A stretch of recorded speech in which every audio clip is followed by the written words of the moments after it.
Donc, je vais partager le cours avec vous.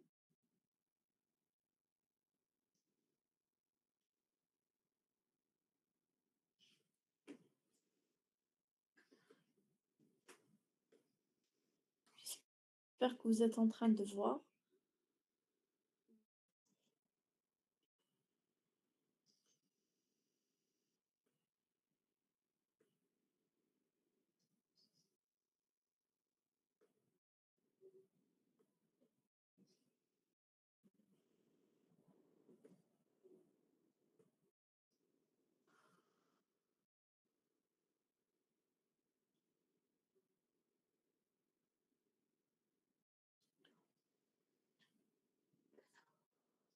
Je reviens au cours.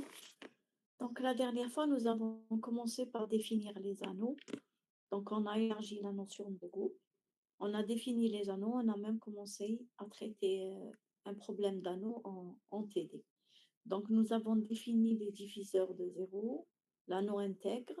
L'anneau intègre, évidemment, c'est un anneau dans lequel je peux faire, si je fais le produit de deux éléments non nuls, j'obtiens forcément un élément non nul. On a aussi regardé l'ensemble des éléments inversibles dans un anneau, c'est-à-dire les éléments qui possèdent un inverse par rapport à la deuxième loi qui est la multiplication. Cet ensemble-là, on peut le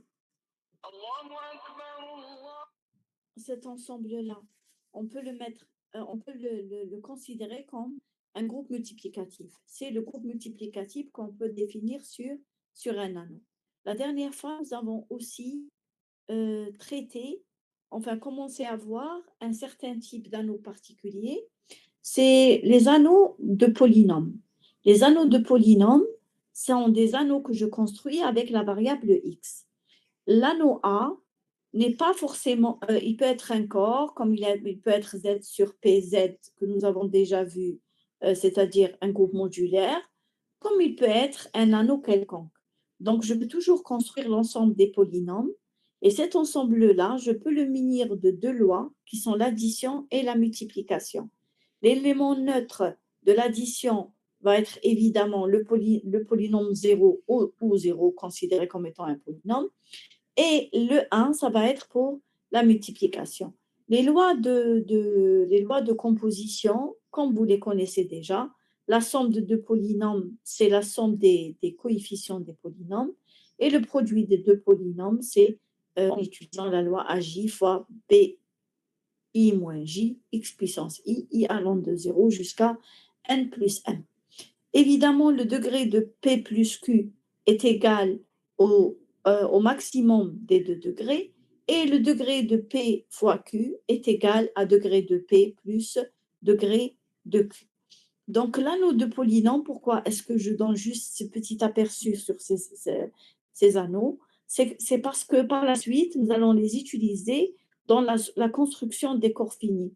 Au fait, on va construire un corps fini en s'appuyant sur les anneaux de polynôme. C'est pour ça que j'ai donné juste un petit exemple, mais un petit aperçu, mais on va y revenir dans le chapitre prochain, dans les chapitres prochains, le troisième chapitre. Donc maintenant, on va définir c'est quoi un idéal dans un anneau commutatif. Un idéal, c'est une structure, un ensemble à l'intérieur de cet anneau qui a certaines propriétés. Quelles sont ces propriétés? D'abord, un idéal, c'est un sous-groupe par rapport à la première loi. Un idéal, c'est un sous-groupe par rapport à la première loi. La deuxième condition, c'est quel que soit A appartenant à A, X appartenant à I dans l'idéal, la composition A fois X va appartenir à I. Donc, je reprends. Un idéal, c'est un ensemble à l'intérieur de l'anneau, mais il a certaines propriétés. La première de ces propriétés, c'est un sous-groupe par rapport à l'addition. La deuxième propriété, c'est que quel que soit l'élément A appartenant à A et X appartenant à cet ensemble, à cet idéal, A fois X va appartenir à I. Voilà, c'est quoi un idéal? Un idéal, au fait, c'est un sous-groupe par rapport à l'addition, mais qui a une autre propriété par rapport à la multiplication, qui est une propriété intéressante. Un idéal propre, c'est un idéal qui est différent de A elle-même et qui est différent de A, de l'idéal 0, bien sûr, de l'idéal 0. L'ensemble 0 est un idéal. Si je le prends lui-même, il constitue un idéal. Donc, un idéal propre, c'est un sous-ensemble bien défini sur A, c'est-à-dire c'est pas A tout entier. C'est quoi un idéal principal? Un idéal principal, c'est un idéal engendré par un seul élément, ou en quelque sorte, je peux l'écrire du type alpha A. Quand j'arrive à cette définition d'idéal principal, je préfère revenir vers Z. Donc, dans Z, Z muni de l'addition et de la multiplication est un anneau. Les idéaux de Z sont d'abord les sous-groupes additifs de Z. Les sous-groupes additifs de Z, c'est quoi? D'après ce que nous avons vu en cours, c'est les NZ ou les MZ, les multiples d'un certain entier naturel, les 2Z, 3Z, 50Z, etc. L'idéal dans Z, c'est d'abord un sous-groupe additif. Du moment qu'il s'agit d'un sous-groupe additif, c'est déjà un MZ. Maintenant, la question qu'on doit se poser, est-ce que tout MZ est un idéal? Pour qu'il soit, est-ce que tout MZ est un idéal de Z? Pour qu'il soit un idéal de Z, qu'est-ce qu'il faudrait? Il faudrait qu'on vérifie cette deuxième condition. Il faudrait qu'on vérifie cette deuxième condition. Maintenant, qui est en rouge, est-ce que cette condition est vérifiée? Quel que soit l'élément A que je prends dans Z, et quel que soit X appartenant à MZ, est-ce que le produit A avec MZ reste dans MZ? Bien sûr que c'est vrai. Si je prends un entier rationnel A et que je le multiplie par un multiple de M, il sera lui aussi évidemment un multiple de M. Donc les idéaux de Z ne sont rien d'autre, comme pour les sous-groupes, ne sont rien d'autre que les MZ, c'est-à-dire l'ensemble des multiples d'un certain entier M. Donc c'est ça les idéaux de MZ. Les idéaux de MZ, d'après la définition d'un idéal principal, c'est quoi un idéal principal? C'est un idéal du type MA, du type alpha A. Dans notre cas, dans le cas de Z, tous les idéaux sont principaux. Pourquoi? Parce qu'ils sont tous de type MZ. Ils sont tous de type MZ, Z c'est l'anneau. Mais de manière générale, pour dire qu'un idéal I est principal dans un anneau A quelconque, il faudrait qu'il soit du type un élément alpha de I fois A, c'est-à-dire qu'il puisse s'écrire sous la forme alpha A. L'exemple le plus évident pour voir cette propriété de principalité, c'est le MZ. C'est de parler des idéaux MZ. Maintenant, des exemples. Le premier exemple dont je parle, c'est les MZ. Le deuxième exemple que je vais citer, c'est si K est un corps.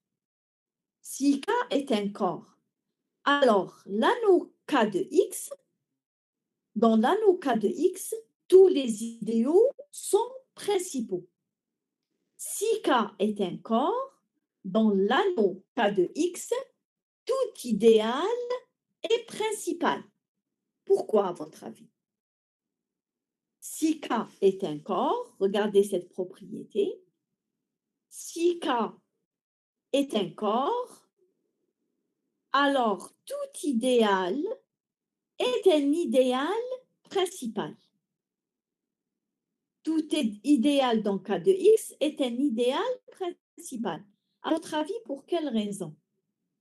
Bon, même si vous n'avez pas la réponse tout de suite, même si vous... Bon, je vais regarder quand même vos réponses par... pardon, il y a des gens, je n'ai pas vu qui voulaient rejoindre le cours. Je m'excuse. Donc, je ne les ai pas vus, c'est pour ça que je n'ai pas appuyé sur.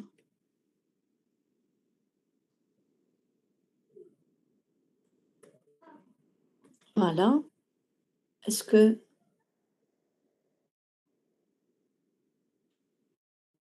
Voilà.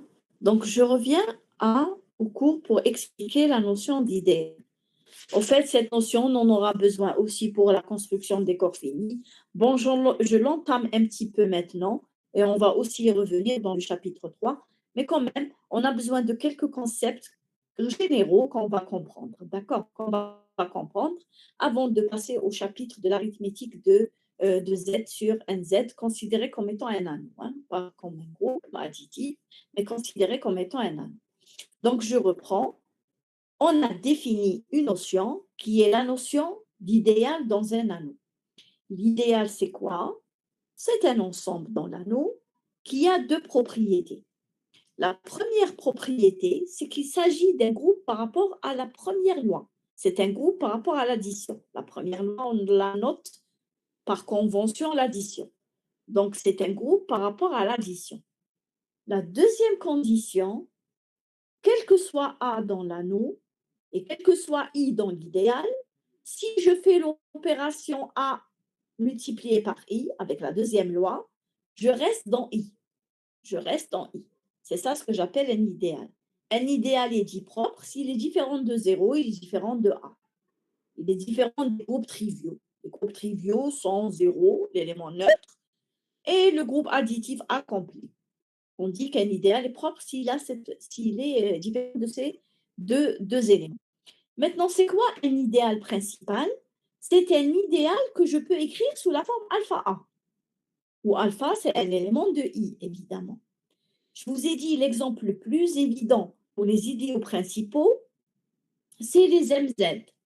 Pourquoi? Parce que Z, considéré comme un anneau, a des sous-groupes. Comme on l'a déjà vu, ces sous-groupes, c'est les multiples de M, ce qu'on appellera les MZ. Les MZ vérifient la deuxième condition. Et puisqu'ils vérifient la deuxième condition, donc c'est des idéaux. Donc, c'est des idéaux. Donc, si je regarde Z, je connais tous ces idéaux. Il s'agit des MZ, c'est-à-dire les multiples d'un certain entier M.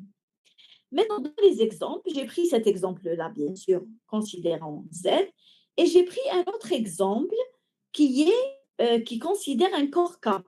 J'ai dit que si je prenais un corps K quelconque, Q de X, Z sur PZ, etc., tous les corps que je connais, si je prends K un corps, et si je construis l'anneau des polynômes K de X, par exemple, Z sur PZX, ou bien Q de X, alors, que dit cet exemple? Il dit que dans ce cas-là, tout idéal dans cet anneau-là, K de X, est un idéal principal.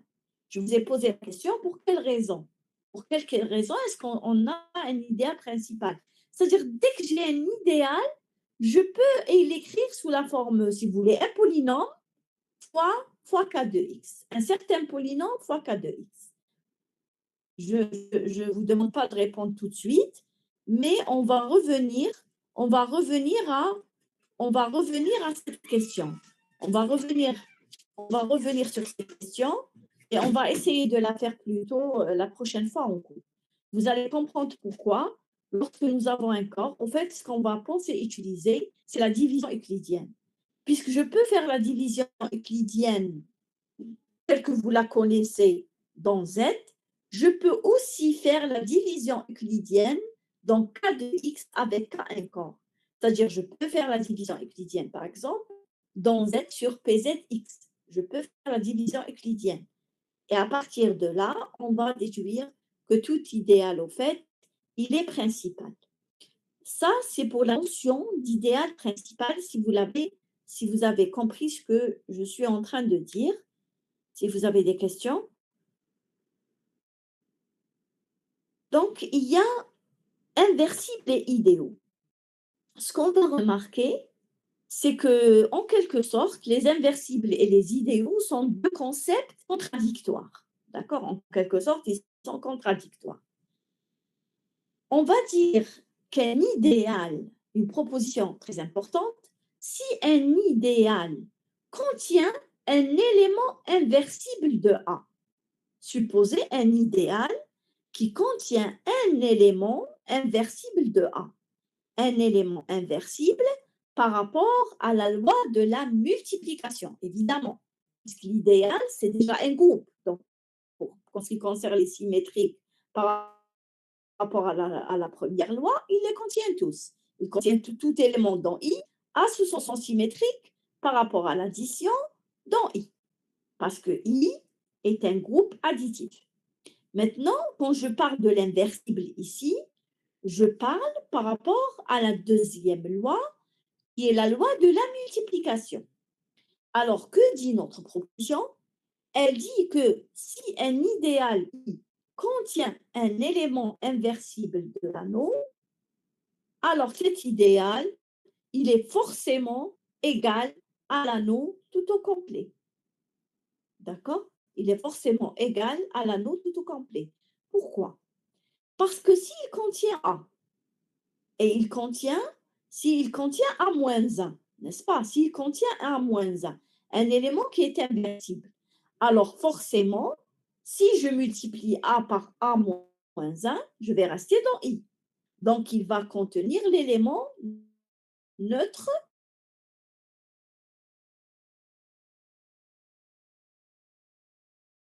de la multiplication.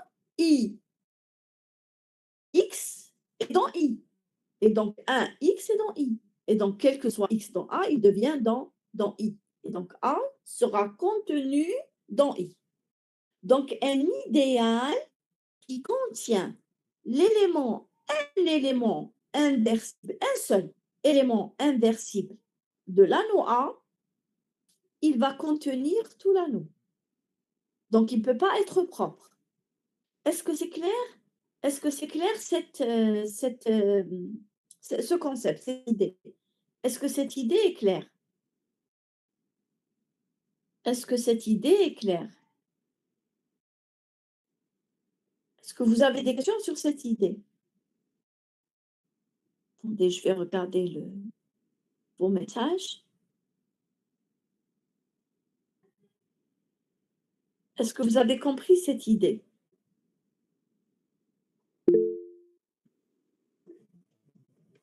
Oui?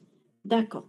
Donc, donc si un idéal contient un inversible, est forcément égal à l'anneau tout au complet. Donc, vous voyez, là, c'est là où on voit que, au fait, ce sont des concepts complémentaires ou contradictoires.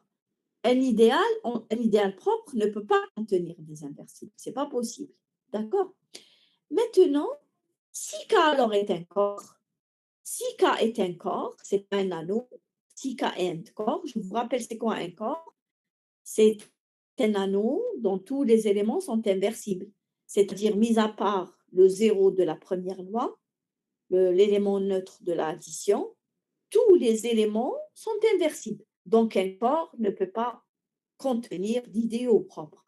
Il ne contient que l'idéal trivial qui est zéro et bien sûr le corps tout entier qui est A. Donc, un corps ne peut pas contenir d'idéaux propres. Pourquoi? Parce que dès qu'il y a un idéal, l'idéal va contenir un élément inversible puisque tout le monde est inversible et donc forcément, il va être égal au corps tout au complet. Maintenant, nous avons un autre concept sur les idéaux. On va définir un idéal premier et un idéal maximal. D'accord? On a compris c'est quoi un idéal? C'est juste un groupe par rapport à l'addition qui a une certaine propriété par rapport à la multiplication. C'est-à-dire, quel que soit ce qu'on multiplie avec lui, il reste à l'intérieur, même si c'est des éléments extérieurs. Maintenant, c'est quoi un idéal premier? Un idéal est dit premier si et seulement si, chaque fois que je fais le produit de deux éléments X et Y, et je les trouve dans I, alors forcément l'un d'eux est dans I. Forcément l'un d'eux est dans I.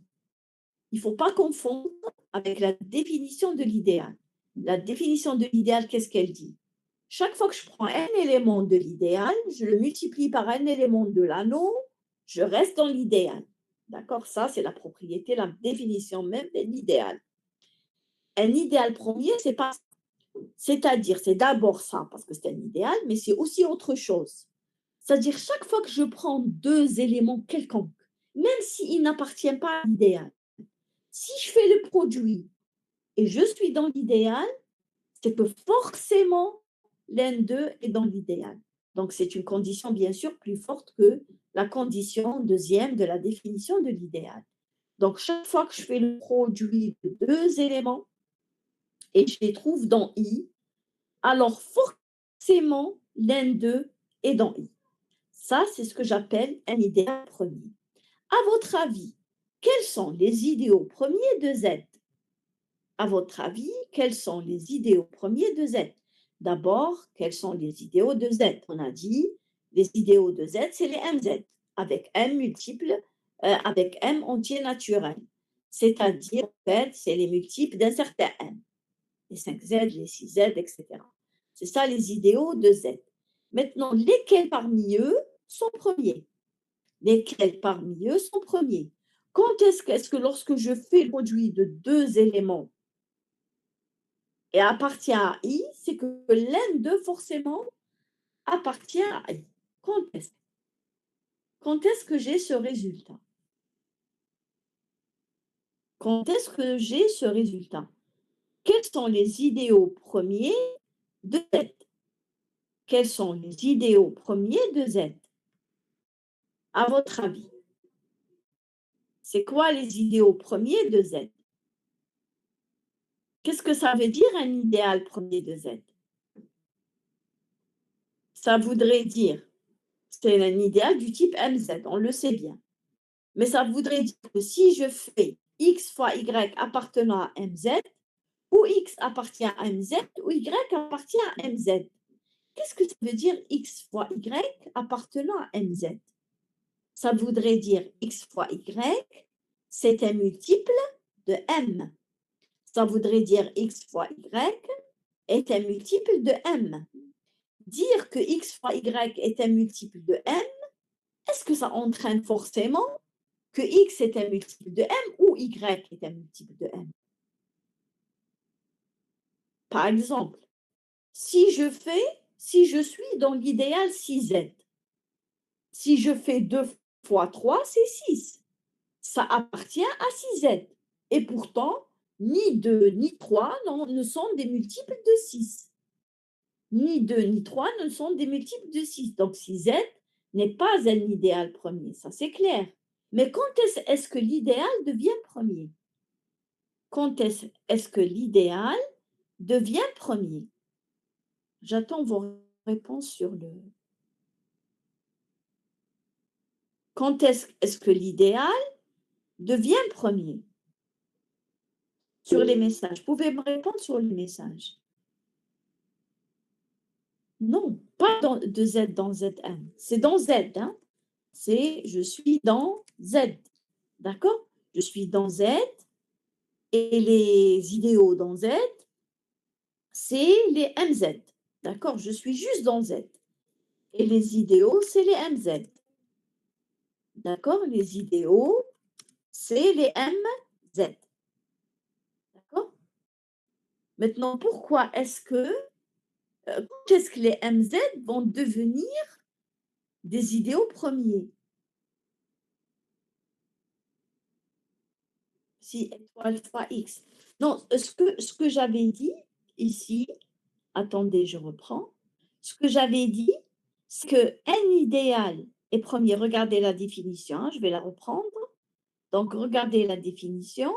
Quand j'ai dit ici, I est un idéal premier, si et seulement si le produit appartient à I, alors l'un d'eux appartient à I.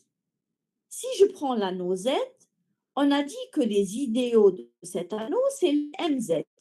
D'accord? Les idéaux, c'est les MZ.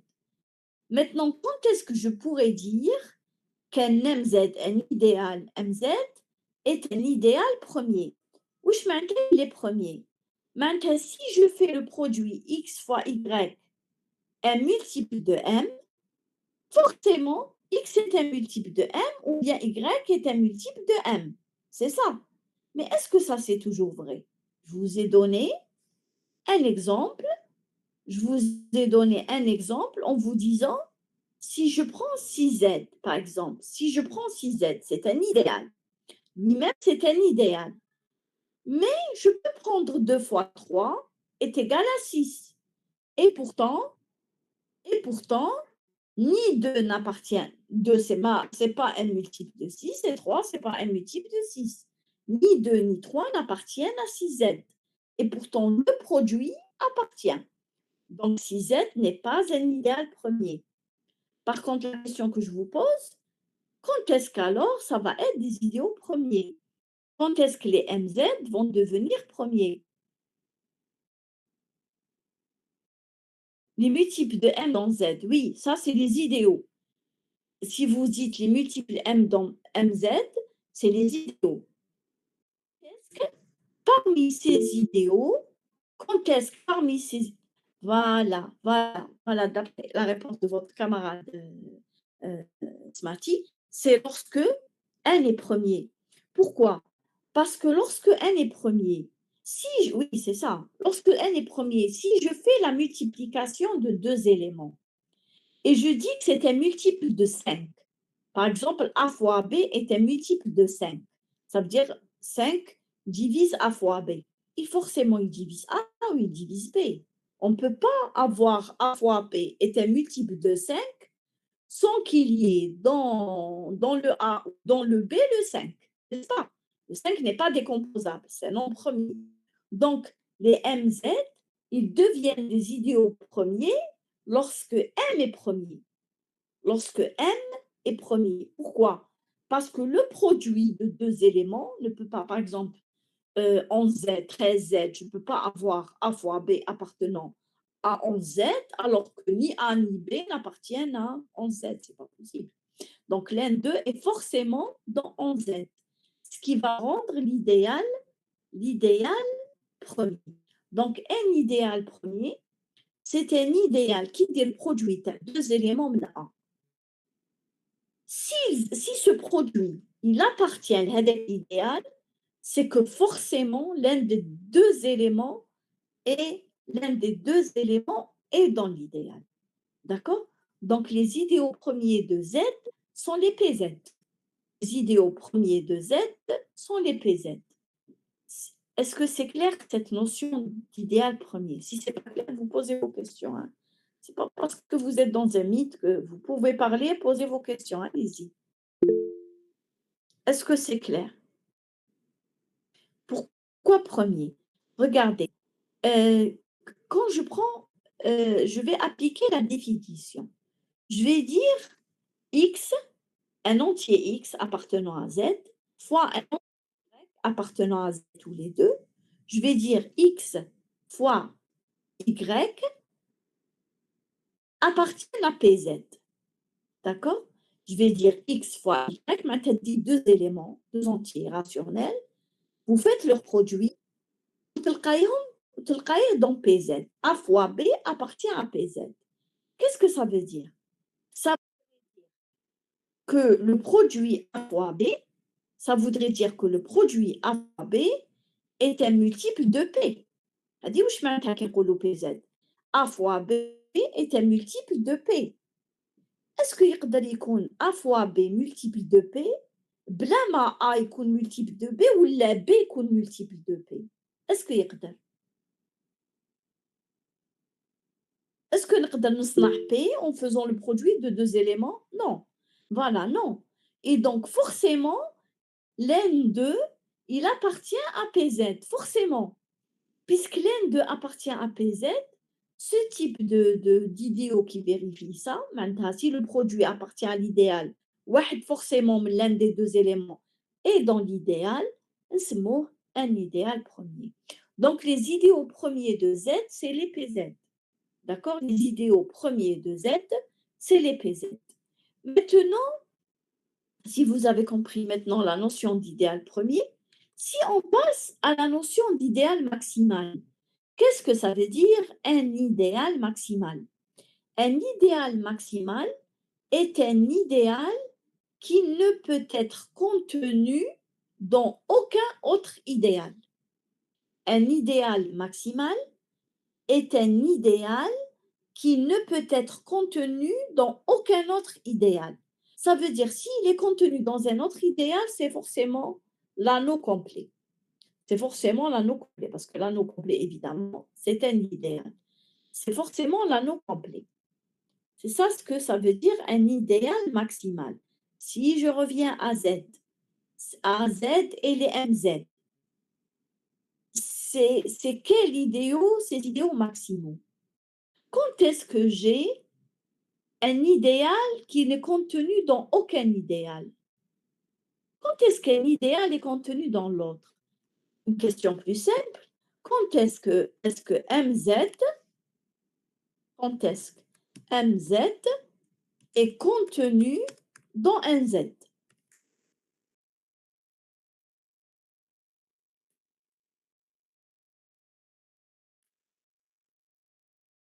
Voilà, c'est MZ est contenu dans NZ lorsque N divise M, c'est-à-dire, par exemple, 2Z, il contient 6Z, n'est-ce pas?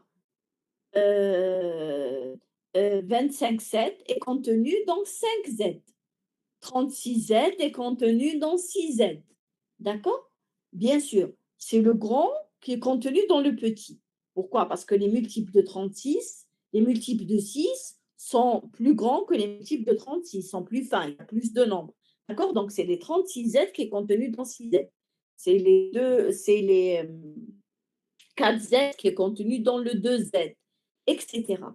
Donc, lorsqu'il y a un rapport de division entre les deux. Alors, quand est-ce qu'un MZ n'est contenu dans personne? Il ne peut être contenu dans personne. Pour qu'il soit contenu, il faut qu'il ait un diviseur, n'est-ce pas? MZ est contenu dans NZ, si N, voilà, donc c'est encore si c'est premier. Exactement. Encore si c'est premier. Donc, les idéaux maximaux de Z sont les idéaux premiers de Z. Donc, dans Z, dans l'anneau Z, la notion d'idéal maximal et la notion d'idéal premier coïncident. D'accord? C'est la même chose. Mais ce n'est pas toujours vrai. Dans d'autres anneaux, on verra que ce n'est pas la même chose. On va voir un exemple. Regardez, si je reviens à Z de X cette fois-ci. Z de X, c'est le polynôme à une seule variable X dont les coefficients sont dans Z. Bien sûr, Z de X, si je le munis, comme je l'ai dit tout à l'heure, de l'addition de la multiplication, il devient un anneau. Z de X est un anneau. Dans l'élément neutre par rapport à l'addition, c'est 0, il possède un élément neutre par rapport à la multiplication qui est 1. Donc Z de X est un anneau. Si je prends l'idéal suivant, regardez dans l'exemple, je vais un peu le mettre en rouge pour que vous puissiez le voir. Si je regarde l'idéal suivant, l'ensemble des polynômes tels que P de 0 est égal à 0. D'accord? L'ensemble des polynômes qui s'annulent en 0. Est-ce que ça, c'est un idéal de Z de X? Pour qu'il soit un idéal, qu'est-ce qu'il faudrait? Il faudrait qu'il soit un groupe par rapport à l'addition, ça de 1, et de 2, il faudrait que chaque fois que je multiplie un polynôme quelconque de Z de X avec un polynôme de I, je vais encore avoir un polynôme dans I. Est-ce que c'est vrai? Est-ce que ces conditions-là sont vérifiées? Regardez cet idéal. C'est l'ensemble des polynômes qui s'annulent en 0, c'est-à-dire tel que P de 0 est égal à 0, qui s'annule en 0. Est-ce que cet idéal-là constitue, est-ce que d'abord c'est un idéal, avant d'aller à dire que c'est un idéal premier? Est-ce que d'abord c'est un idéal? Est-ce qu'il vérifie la loi de groupe? La somme de deux polynômes qui s'annulent en 0, c'est un polynôme qui s'annule en 0. Le symétrique d'un polynôme qui s'annule en 0, c'est quoi le symétrique de P? C'est moins P. et il s'annule lui aussi en 0. Donc, il appartient à I. D'accord? Donc, I, déjà, c'est un groupe. Maintenant, lorsque je fais le produit d'un polynôme quelconque, un polynôme qui s'annule en 0, je fais le produit des deux polynômes. J'obtiens un nouveau polynôme qui s'annule lui aussi en 0, n'est-ce pas? Est-ce que vous êtes d'accord? Est-ce que vous êtes d'accord que I ainsi défini est un idéal? Est-ce que vous êtes d'accord? Donc, je vais aller au chat pour voir vos réponses.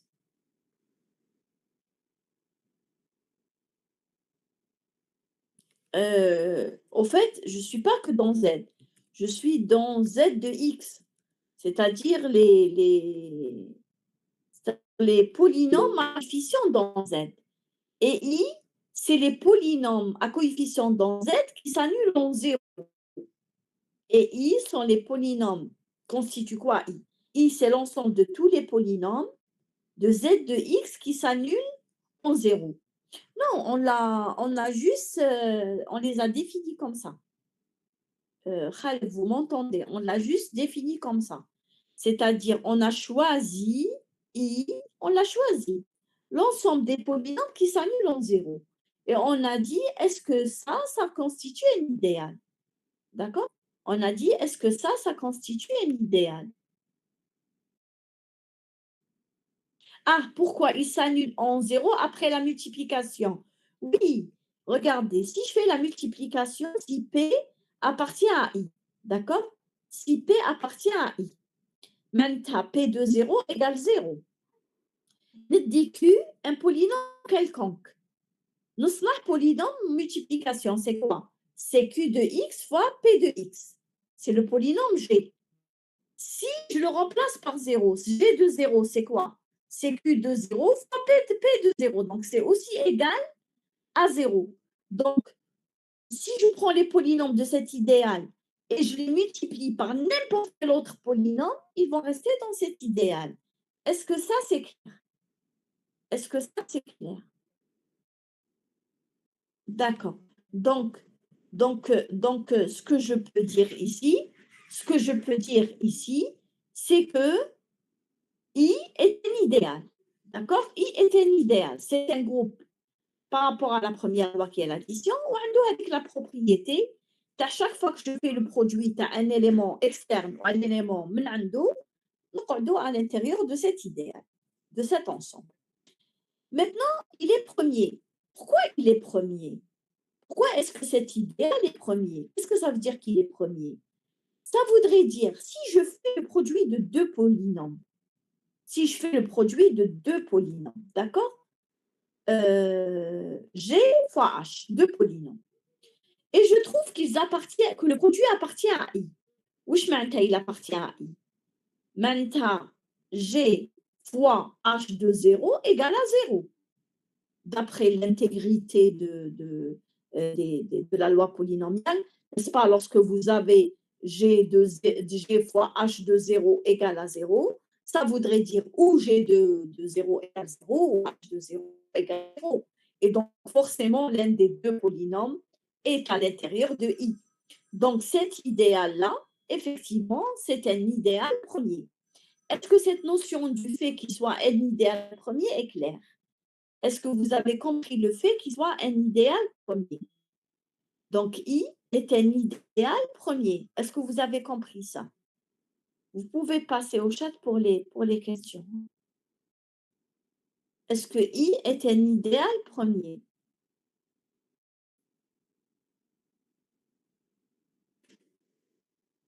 Est-ce que vous avez vu que I est un idéal premier?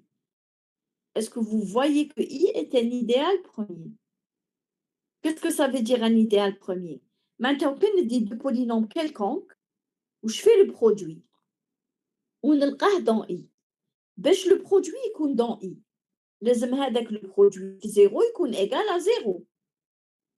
Alors forcément, l'un d'eux est égal, l'un d'eux en 0, il est obligé d'être égal à 0, sinon le produit est non nul. Parce qu'on sait bien que le produit de deux éléments est nul que si l'un d'eux est égal à 0. Nous sommes dans Z. Donc cette propriété, elle est vérifiée. Est-ce que c'est clair ce concept? Oui? Oui? D'accord. Donc, puisque ce concept est clair, donc on voit que I est un idéal en même temps qu'il est premier. Maintenant, cet idéal n'est pas maximal. Pourquoi? Là, c'est juste pour vous montrer que les anneaux, l'idéal premier ou l'idéal maximal, ont le même sens. Donc, l'anneau Z, les anneaux différents, par exemple Z de X, c'est pas vrai. Regardez, cet idéal est premier et pourtant, il n'est pas maximal. Pourquoi il n'est pas maximal? Il est contenu, par exemple, dans l'idéal 2 divise P de 0. Si je prends tous les polynômes appartenant à Z de X, tels que 2 divise P de 0, P de 0, c'est un multiple de 2. Est-ce que l'idéal I est contenu dans J?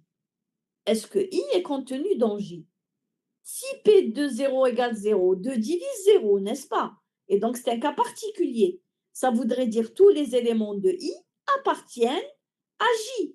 Et donc, I, c'est un idéal premier, et pourtant, ce n'est pas un idéal maximal. Et pourtant, ce n'est pas un idéal maximal. Est-ce que vous avez compris cette notion d'idéal premier et d'idéal maximal? Il n'est pas maximal parce qu'il est contenu dans un autre idéal. Il est contenu dans un autre idéal. Cet autre idéal, c'est pas P de 0 égale 0, non. C'est 2 divise P de 0. Est-ce que c'est clair la notion d'idéal premier, d'idéal maximal et la notion et cet exemple? Et cet exemple qui nous permet de dire que dans Z de X, les idéaux premiers ne sont pas forcément des idéaux maximaux. Est-ce que c'est clair ça? Non. Oui, alors quel est le partage? Le partage. J'ai une déconnexion. Je pense que c'est à cause de ça que j'ai perdu le partage. Pardon. Le partage.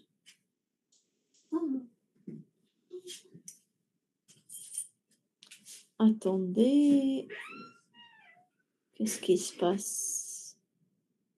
J'arrive pas à partager, hein. Attendez, une seconde.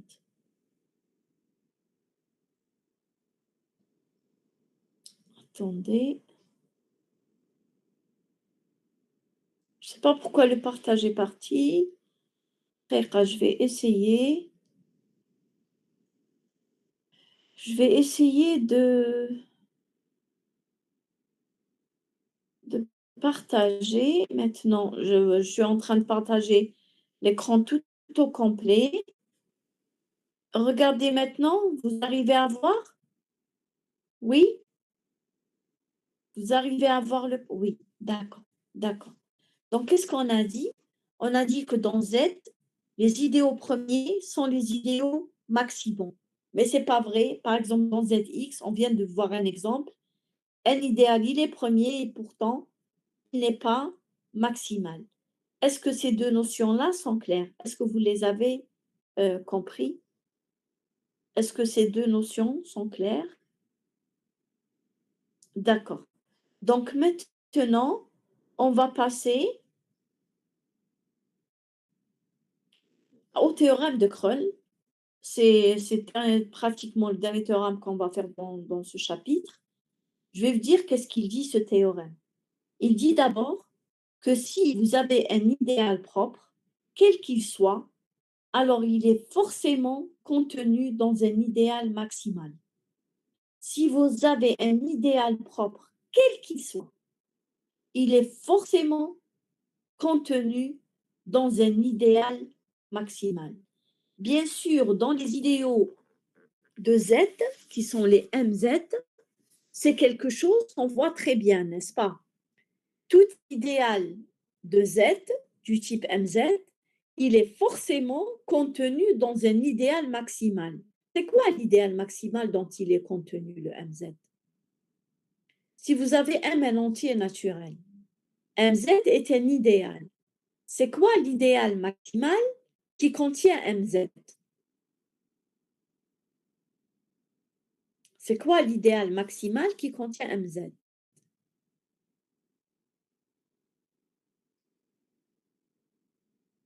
C'est quoi l'idéal maximal qui contient MZ? C'est quoi l'idéal maximal qui contient MZ?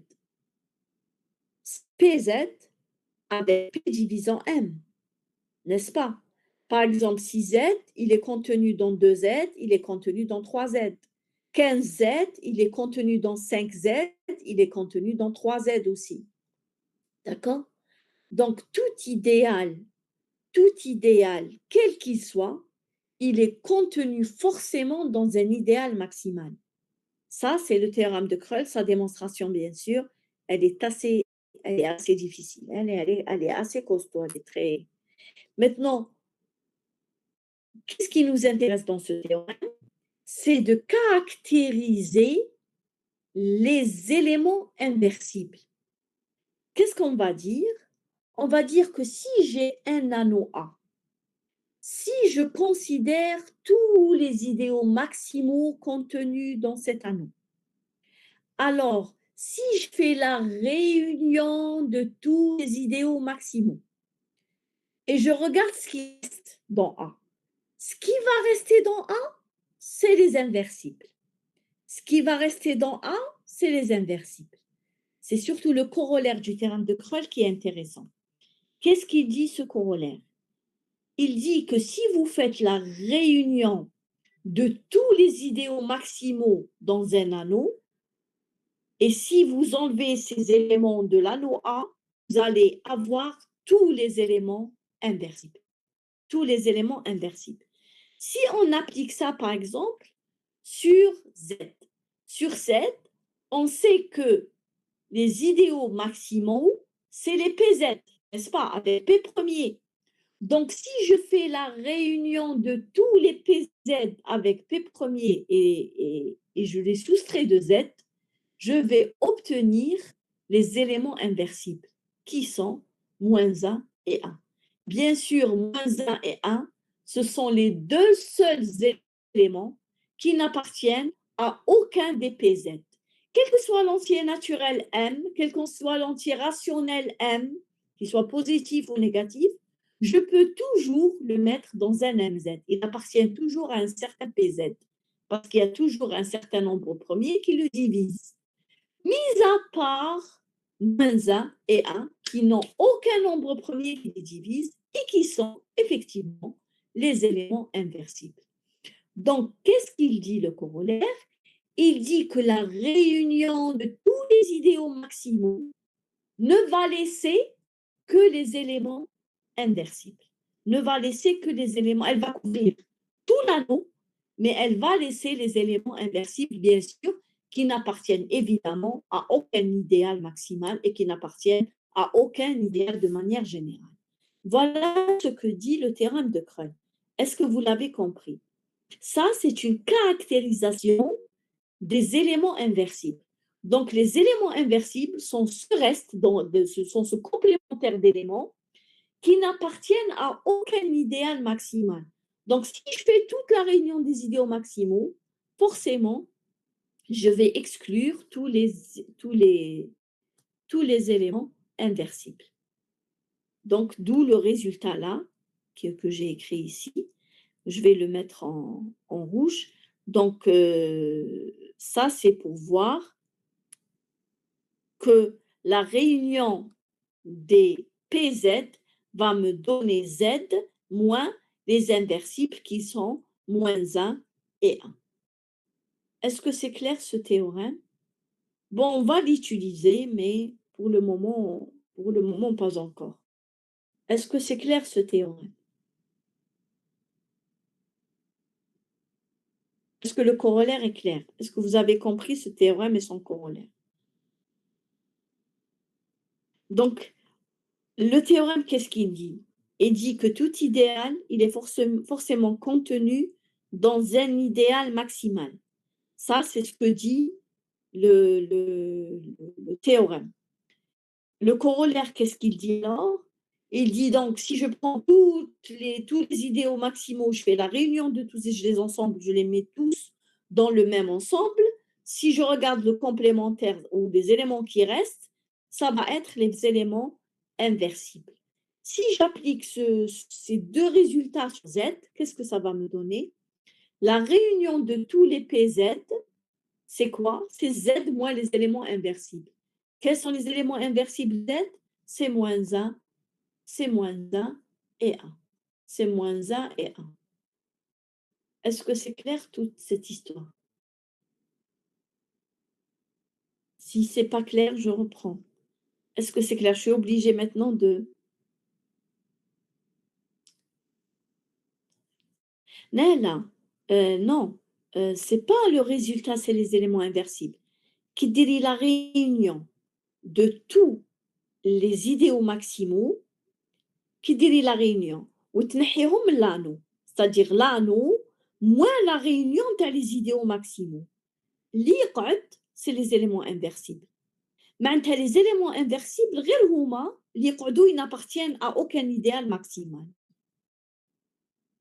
Maintenant, quand je caractérise quels les idéaux maximaux, si je fais leur réunion نحطها في un ensemble, نحيها من A, واش يقعد كاع c'est des éléments inversibles. Voilà ce que dit, c'est pas d'accord? C'est-à-dire que si je fais regarder, je vais revenir vers le slide, regardez ce qui est en noir.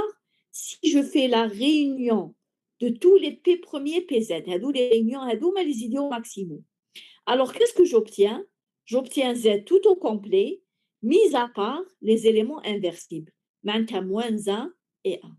Maintenant, la réunion, n'importe quel anneau, la réunion des idéaux maximaux, c'est A moins la réunion des idéaux maximaux, t'atteignes A étoile.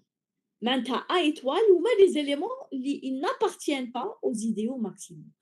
On a dit qu'un élément inversible ne peut pas appartenir à un idéal propre, donc en particulier à un idéal maximal. C'est clair cette notion de théorème de Creul? D'accord, d'accord. Donc maintenant, on va donner juste un petit résultat qui est la somme des idéaux dans Z, hein. Dans Z, si je fais AZ plus BZ, alors c'est le PGCD de AB fois Z. D'accord? Si je fais AZ, ça on l'a vu en TD si vous vous rappelez. Si je fais AZ plus BZ, par exemple, si je fais les multiples de 2 plus les multiples de 4, par exemple, si je fais les multiples de 2, de Z plus 4Z. Alors, qu'est-ce que j'obtiens? J'obtiens un groupe. C'est quoi ce groupe? C'est le PGCD de 2, 4, Z. Donc, au fait, c'est 2Z. Si je fais, par exemple, j'ai donné des exemples. Si je fais, par exemple, 6Z plus 9Z. Si je fais 6Z plus 9Z, quel est le PGCD entre les deux? C'est 3. Et donc, je vais obtenir 3Z. C'est quoi ce AZ plus BZ?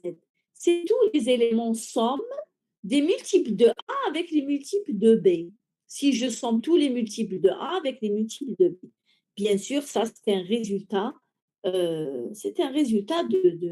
évidemment du théorème de Bézout, hein.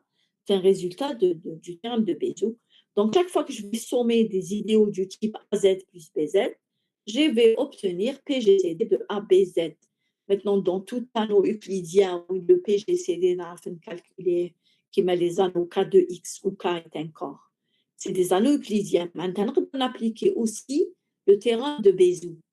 tous les anneaux euclidiens, هما اللي يسموهم euclidiens. مثلا نقدروا نقسموا، نقدروا نديروا فيهم la division euclidienne، نقدروا نلقاو GCD. Tous les anneaux euclidiens ont cette propriété. D'accord? Ça, c'est un théorème que nous avons déjà vu en TD. Maintenant, je vous pose une petite question et je vois juste, est-ce que vous vous rappelez bien du PGCD? Si vous avez le PGCD d'un certain nombre de A1 jusqu'à AK est égal à 1, est-ce que ça voudrait dire que les entiers sont premiers entre 2 A2? Si vous avez le PGCD d'un certain nombre d'entiers, 10 ou 15 entiers, qui est égal à 1, est-ce que ça voudrait dire qu'ils sont premiers 2 A2 entre eux? Est-ce que ça voudrait dire ça? Je vais regarder les messages pour voir. Est-ce que si vous avez, par exemple, j'ai essayé de 3 éléments, on va prendre 3 éléments, vous allez voir. Si, par exemple, j'ai le PGCD entre, par exemple, hein, entre 15, 5 et 4, n'est-ce pas? Si je prends prends 15, 5 et 4, le PGCD entre eux, c'est évidemment 1. Mais est-ce que ça voudrait dire qu'ils sont premiers 2 à 2? Non. 5 et 4, effectivement, ils sont premiers entre eux, mais 15 et 5 ne le sont pas, n'est-ce pas? 15 et 5 ne le sont pas. Donc le fait d'avoir d'accord, je vais vous expliquer, d'accord. Regardez, lorsque vous avez le PGCD entre plusieurs éléments, vous cherchez le plus grand diviseur commun entre plusieurs éléments et vous le trouvez 1. C'est-à-dire, c'est-à-dire que entre tous, ils n'ont qu'un seul diviseur commun qui est 1. Est-ce que ça voudrait dire que chaque fois que vous allez prendre 2 parmi eux, vous allez toujours trouver 1? Le PGCD entre 2 parmi eux, c'est 1. Non, c'est pas vrai. Par exemple ici, regardez l'exemple que je viens de donner dans les messages.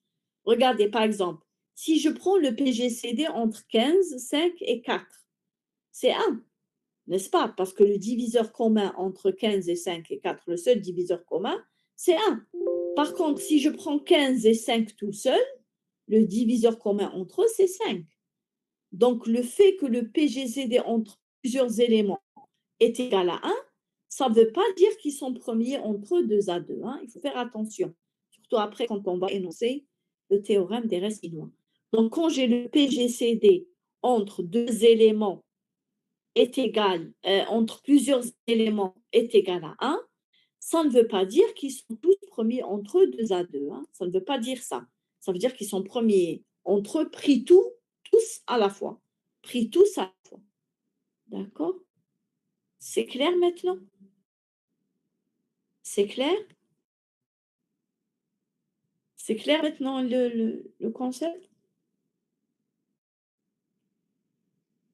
D'accord, d'accord.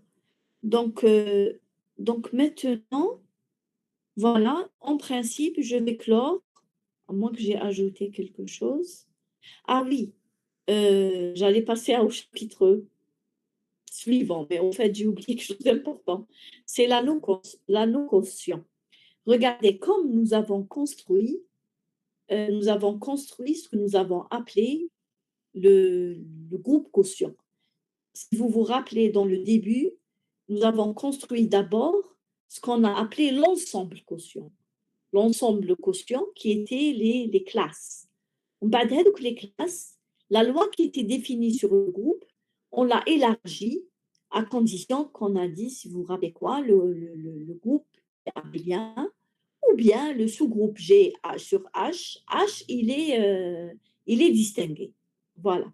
Dans ces deux cas-là, on a pu étendre la somme. C'est pour ça qu'on dit la somme de la classe X plus la classe Y, c'est la classe de X plus Y. Sinon, on n'aurait pas pu dire ça.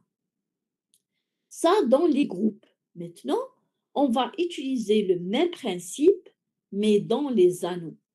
C'est-à-dire, comme j'ai construit le groupe quotient, je voudrais construire l'anneau quotient. Mais comment je construis l'anneau quotient? Quand j'ai construit le groupe quotient, j'ai utilisé H, un sous-groupe de G, si vous vous rappelez. Et j'ai donné la loi, X est en relation avec Y, si seulement si, X égale moins 1 dans H. Ensuite, j'ai construit les différentes classes. Là, au lieu d'utiliser H un groupe, je vais utiliser H un idéal.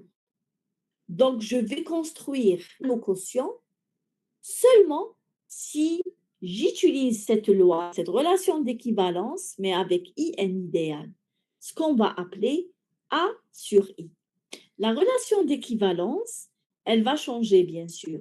On va dire X est en relation d'équivalence avec Y si X moins Y appartient à I. C'est-à-dire, on va utiliser la loi de l'addition qui était la loi de groupe. Donc, si j'ai I un idéal, A sur I devient un anneau. Devient un anneau. Comme lorsque j'avais G un groupe abélien, et G sur H est devenue, elle aussi, un groupe avec la même loi qui était définie sur G. Là aussi, lorsque j'ai un anneau avec deux lois qu'on a notées, si vous vous rappelez toujours, addition et multiplication, Si j'ai I un idéal de A, alors je peux aussi construire un nouveau anneau quotient qui est A sur I, constitué de quoi? Des classes modulo I. Des classes modulo I, comme bien sûr on a fait pour Z sur NZ. Ça, c'est pour dire que, évidemment, Z sur NZ, c'est un anneau, c'est-à-dire qu'il est muni de l'addition et d'aussi de la multiplication qu'il a hérité de l'anneau Z, qu'il a hérité de l'anneau Z. Donc, comme j'ai défini le groupe quotient, je définis aussi l'anneau quotient avec pratiquement les mêmes propriétés. On a aussi le théorème universel qui dit que si j'ai H un homéomorphisme ou bien un morphisme d'anneaux entre A et B, alors je peux construire un isomorphisme d'anneaux entre A a sur ker H et im H. C'est exactement la même chose que la loi universelle des groupes. Là aussi, on a la loi universelle des anneaux, c'est-à-dire je peux toujours, à partir d'un homéomorphisme ou d'un morphisme, je peux toujours construire un isomorphisme d'anneaux entre A sur ker H et im de H, comme nous l'avons déjà vu. Donc, l'anneau quotient, c'est un anneau de classe. C'est un anneau de classe modulo I. Pourquoi c'est un anneau? Parce qu'au lieu d'avoir une seule loi qui est la loi de groupe, quand il s'agissait de groupe, maintenant on va gérer deux lois. La loi de groupe, la première loi du groupe additionnel et la deuxième loi qui est la multiplication. C'est clair?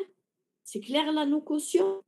C'est une généralisation du concept du groupe quotient. Mais au lieu de faire G sur H avec H un sous-groupe, on va faire A sur I avec I un idéal. Avec I un idéal. Je reviens vers vos messages pour voir si vous avez compris.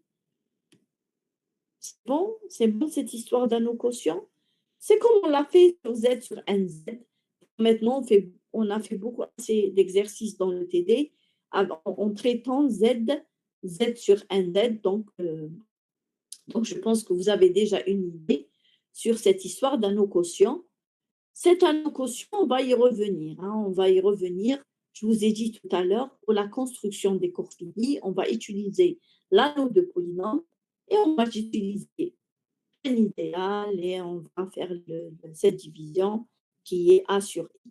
C'est pour ça que je voudrais quand même que vous ayez une petite idée. On va l'appliquer Z sur Z, le concept.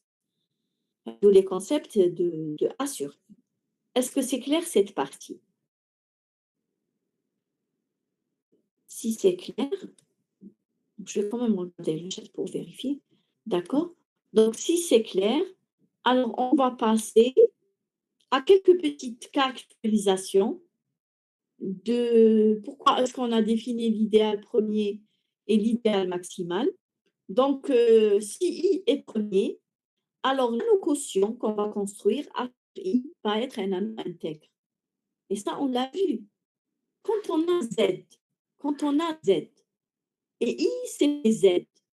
Z sur PZ est un anneau intègre lorsque P est premier. Lorsque le P n'est pas premier, si P par exemple c'est 6Z ou 15Z ou quelque chose comme ça, Z sur 15Z n'est pas intègre. Parce que si je vous rappelle la définition d'intègre, on a 3 fois 5 est égal à 15, donc est égal à 0.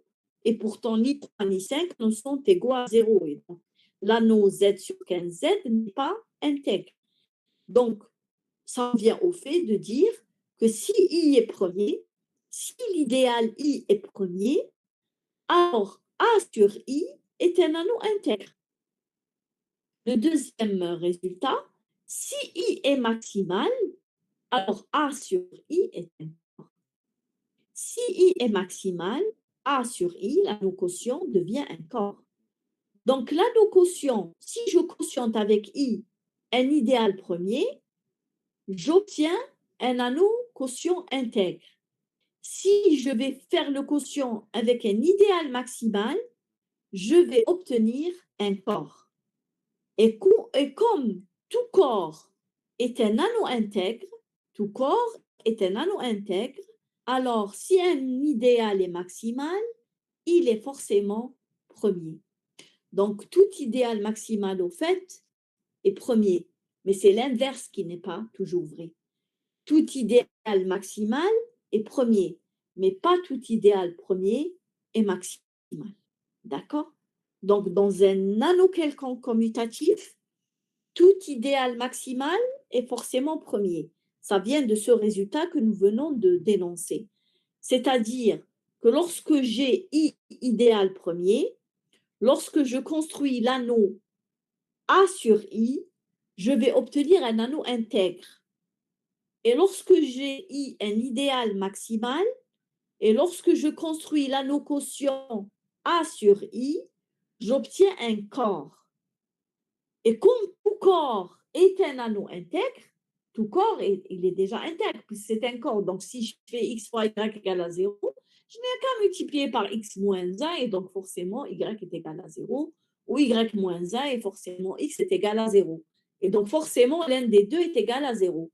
Donc, tout corps est un anneau intègre, parce qu'il a des inversibles. Et puisque tout corps est un anneau intègre, donc si I est un idéal maximal, forcément, c'est un idéal premier. D'accord? Tout idéal maximal est un idéal premier. C'est un idéal premier qui peut ne pas être un idéal maximal, comme nous avons vu l'exemple de tout à l'heure des polynômes. On a vu que l'idéal qui prenait tous les polynômes qui s'annulent en zéro était un idéal premier, et pourtant ce n'était pas un idéal maximal. Bien sûr, dans un anneau A, l'idéal 0 est premier si et seulement si, évidemment, l'anneau est intègre. Pourquoi? Parce que dire que l'idéal 0 est premier, c'est dire que x fois y appartient à 0, si x égale à 0, y égale à 0. Et donc, si x appartient à i ou y appartient à i. Et donc, 0 devient premier. Donc, 0 est premier si et seulement si, évidemment, a est intègre. Et 0 devient maximal si et seulement si A est un corps. Si 0 est maximal, ça veut dire qu'il est contenu dans aucun autre idéal. Ça veut dire que tous les éléments de A sont inversibles. Et donc, il devient maximal. Voilà. Ça, c'est quelques caractérisations sur les idéaux premiers et les.